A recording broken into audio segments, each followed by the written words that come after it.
Well, I went to prison when I was 16. I got waived as a juvenile. I went as what we call with a small bit, doing 4 to 15.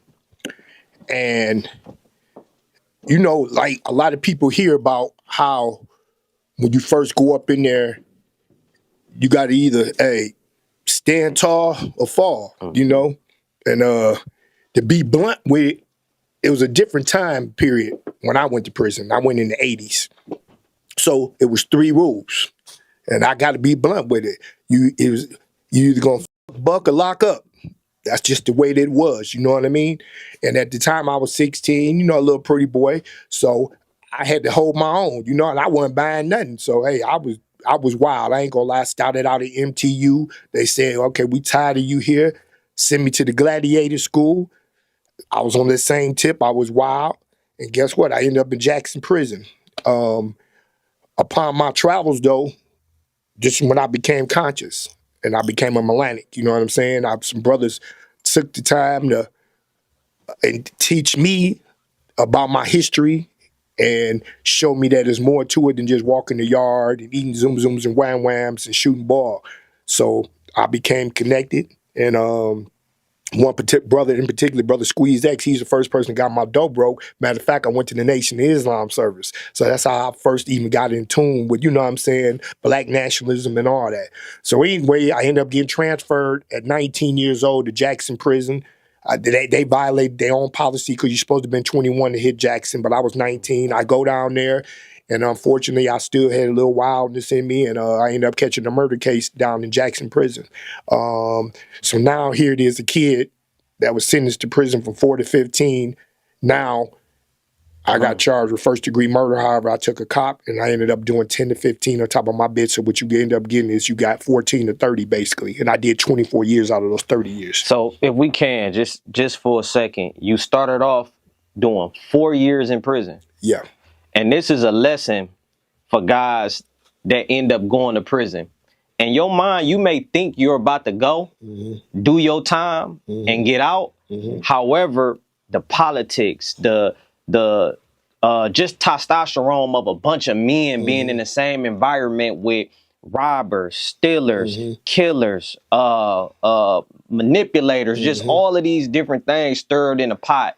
You don't know how that thing gonna end. You know what I mean? So, I'm glad that you shared that so people can understand that it may not be as simple as they may think. And I think me and you touched on that before in our offset conversation. People have to understand, especially for the youth out here. That's why we say you got to think before you do things, because you may say, oh, man, if I do this right here, that ain't no time. That ain't nothing but maybe 3 to 15. I might be 1 to 5. But what you don't understand is that once you get up in there, it's hard as hell to get up out of there.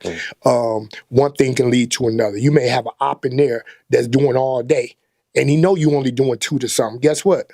You ain't finna just do that 2 to something, because he gonna put you in the position where you got to make another decision. You know what I'm saying? Yes, so it's a lot of cats. Even someone came on your platform before, and they seem to me like they glorify the prison system. I don't glorify it. You know what I'm saying? I look at it as something that we achieved. You know what I'm saying? We went through hell. We shook hands with the devil. We didn't like his handshake, so we chose not to mess with him, and now we out here doing positive things. 100%. But up in there, bro, it's basically 2 circles. You got an inner circle and an outer circle. Once you commit and you allow yourself to be in that inner circle, you in it. And that's what I did as a youth.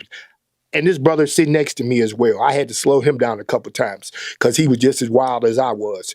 But once you get inside that inner circle, bro, you build what we call a reputation in the penitentiary. You know what I'm saying? So cats already know what it is. You know what I mean? So that's what happens. But you got a lot of fakers out here too, with guys that say, oh man, I was on the yard with such and such. We used to do this. I used to work. I went, come on, man, quit capping. Because see, we was all, the brothers that y'all about to meet, we was all on the 4, 5s, and 6. That's what we did our bit at. You know what I'm saying? We sat in chow hall with the serial killers, the murders, all these guys y'all be rapping about. We took showers with them. We walked the yard with them. You know what I'm saying? We know what it's about going to them guys scared to go out on call outs. We know about it. We did real hard time.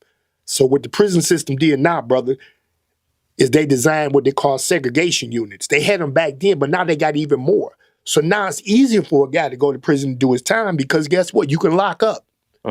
You can be inside a segregation unit, or they divide the yard.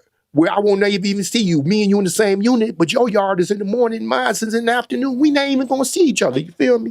So I'm just saying that to say this, bro, that I'm tired of people getting on these platforms glorifying prison or making it seem like they was really about their life in there.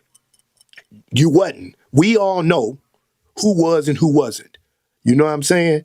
And we're not gonna sit up here and call out names and say, oh yeah, dog was a killer and he was this and he was that. If you know, you know.